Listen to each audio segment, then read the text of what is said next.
Hello! Hi అండి. అందరూ ఎలా ఉన్నారు? Welcome to Gautam vlogs. ఇంక ఇదైతే మిక్స్డ్ ఎగ్ కర్రీ కదండీ! ఎగ్ బాయిల్ చేసుకొని కొంచెం పసుపు రాసి పెట్టుకున్నాను. ఇదైతే మెంతికూర అండి. మెంతికూరను కూడా కడిగి ఒక గుప్పెడు మెంతాకుని పక్కన పెట్టుకున్నాను. ఇది స్ప్రింగ్ ఆనియన్, ఇది మినప వడియాలు, ఇంకా కరివేపాకు, పచ్చిమిరపకాయలు, జీలకర్ర. ఈ స్ప్రింగ్ ఆనియన్ శుభ్రంగా కడిగి తరుక్కుని పెట్టుకోవాలి. అదేనండి ఉల్లికాడలు అంటాం కదా అది. ఇంకా ఒక కళాయిలో ఆయిల్ పోసుకుని ఉడకబెట్టిన ఎగ్స్కి ఇలాగ పసుపు రాసి కొంచెం వేపుకోవాలి ముందుగా. ఈ పులుసు కొంచెం నోటికి బాగాలేనప్పుడు కూరలు ఏమి తినాలనిపించినప్పుడు ఇలాంటి పులుసు వేసుకొని తింటే కొంచెం హెల్తీగా 4 ముద్దలు తింటాము. కొంచెం అరుగుదల కూడా బాగుంటుంది. పుల్ల పుల్లగా, తీయగా, కారంగా ఉంటుంది ఈ పులుసు. ఎప్పుడు వండుకునే రొటీన్ ఎగ్ పులుసు కాకుండా ఈ సీజన్లో మెంతికూర దొరుకుతుంది కదా, మెంతికూర కొంచెం వేసి, ఉల్లిపాయే కాకుండా ఒక్కొక్కసారి ఇలా స్ప్రింగ్ ఆనియన్తో వండుకుంటూ ఉంటే టేస్ట్ మారి వెరైటీగా ఉంటుంది. స్ప్రింగ్ ఆనియను, మెంతికూర ఇవన్నీ హెల్త్కి మంచిది కదండి. అలా గుడ్లు వేగిన తర్వాత ఇంకా జీలకర్ర, కరివేపాకు, ఇంకా పచ్చిమిరపకాయలు ఒకటొకటిగా వేసేయాలి.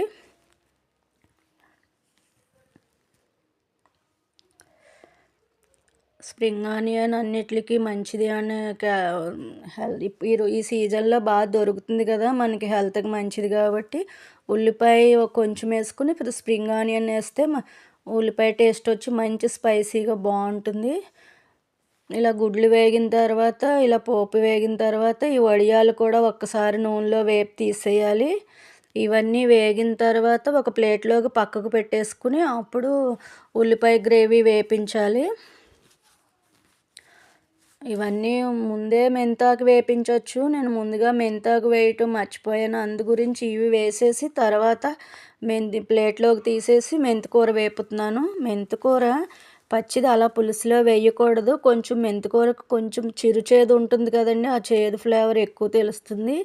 ఇలా ఆయిల్లో ఫ్రై చేసి వేయడం వలన మంచి టేస్ట్ వస్తుంది, మెంతికూర ఫ్లేవర్ తెలుస్తుంది. ఆ తర్వాత స్ప్రింగ్ ఆనియన్ వేసేయాలి. ఈ ఉల్లికాడల తరుగు కూడా వేసుకుంటే ఇందులో ఎగ్గ బదులు ఎండు రొయ్యలు, చిన్న ఎండు చేపలు అలాంటి ఇష్టమైన వారు అవి కూడా వేసి పులుసు పెట్టుకోవచ్చు. ఇంకా మా ఇంట్లో ఎండు చేపల పులుసు, ఎండు రొయ్యలు తినరు కాబట్టి ఇలా ఎగ్గుతో పెడుతున్నాము. ముందు వేసిన నూనె అంతా కోడిగుడ్లును ఇంకా వడియాలు చేసుకుంది కదా, ఇవి వేగడానికి మరి కాస్త నూనె వేద్దాము.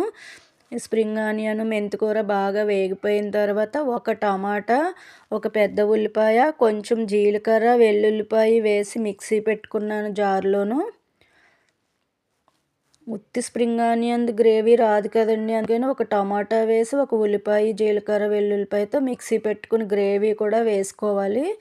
పులుసు కొంచెం చిక్కదనం రావాలి కదా, అందుకని ఈ గ్రేవీని కూడా అందులో వేసేసి పచ్చివాసన పోయేంత వరకు వేగిందాము. ఈ వేగుతున్నప్పుడే ఉప్పు, కారము, పసుపు వేసేసుకోవచ్చు. ఇంతకు ముందు పెట్టుకున్న ములక్కాడలు కూడా ఇందులో వేసి ఇలా మగ్గించాలి.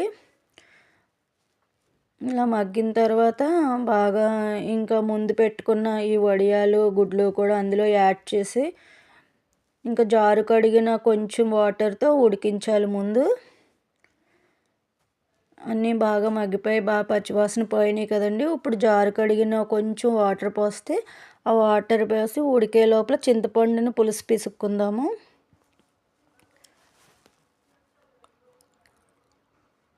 చాలండి. అవి ఒక చిన్న నిమ్మకాయ సైజ్ అంత చింతపండుని వేడి నీళ్ళలో నానబెట్టుకున్నాను, గుజ్జు బాగా వస్తుందని. ఇప్పుడు దాన్ని గుజ్జేసి ఆ పులుసుని ఇందులో పోయాలి. మీకు ఎంత పులుసు కావాలో అంత పోసుకోవచ్చు. పలసగా ఇష్టమైన వాళ్ళు పలసగా పెట్టుకోవచ్చు, లేదు మాకు పలసగా ఇష్టం లేదంటే దగ్గరకంటే ఎగరబెట్టుకోవచ్చు. మాకు అన్ని పులుసుల్లోని కొంచెం బెల్లం వేయటం అలవాటు, బెల్లం వేసుకున్నాను. ఇష్టమైన వారు బెల్లం వేస్తే తియ్యగా, పుల్లగా, కారంగా బాగుంటుంది. బెల్లం ఇష్టం లేకపోతే మీరు అవాయిడ్ చేయొచ్చు, వేసుకోకపోయినా బాగానే ఉంటుంది. మాకైతే బెల్లంతోనే అలవాటు. పులుసు అంటేనే బెల్లం వేస్తామండి, మాకు అదో అలవాటు అయిపోయింది. ఈ మినప వడియాలు పులుసులో ఉడికిపోయి మెత్తగా ఉండి భలే ఉంటాయండి టేస్ట్గాను. ఇంకా పులుసు అయితే అదేనండి, లోపల వేడిగా కుక్కర్లో రైస్ ఉడికిపోయింది. ఇంకా పులుసునైతే దగ్గరకంటే ఎగరబెట్టుకున్నాము. కొంచెం చపాతీలోకి, రోటీలోకి కూడా ఇలా ఎగురుగా ఉన్నదైతే తినొచ్చు. పులుసయితే రైస్‌లోకి బావుంటుంది. పులుసు కొంచెం తీసి పక్కన పెట్టేసాము. ఆ మిగిలిన కూరని కొంచెం దగ్గరగా ఎగరబెట్టాము. ఈ వడియం చూడండి మెత్తగా ఉడికిపోయి భలే ఉంటుందండి తింటుంటేను.